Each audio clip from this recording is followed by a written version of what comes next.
Vengeful folks of Reddit, what's the best way you've gotten revenge on someone?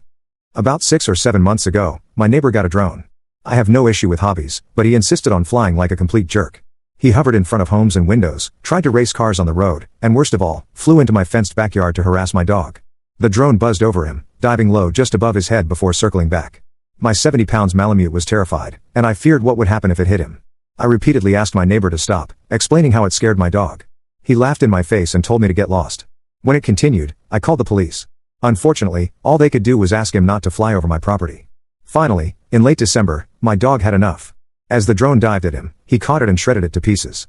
My neighbor was furious. He stormed over, swearing and threatening me, but I ignored him. A week later, I received a small claims court summons. He wanted $900 for the drone and another $300 for denying him access to his property since the wreckage sat in my yard for hours. Absolutely not. He could have injured my dog. I don't have kids or a girlfriend. My dog is my best friend of 7 years. He's moved with me 3 times, been there when I graduated, and saw me buy my first house and car. I love him. I got legal advice and was well prepared. In court, the judge laughed at my neighbor's claim that I trained my dog to attack drones. But I had proof, dozens of photos showing he couldn't have accidentally flown so low, videos of him harassing my dog, and medical bills. A $700 x-ray? Check. $250 for sedation?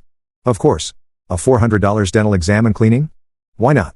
Add in anti-anxiety meds, follow-ups, wet food for possible tooth pain, and extra for good measure. In the end, my neighbor owed me nearly $2,000. To top it off, the FAA is now investigating him for multiple violations: unregistered drone, flying near an airport, over people, out of sight, and far above the altitude limit. Enjoy never being allowed to fly drones again.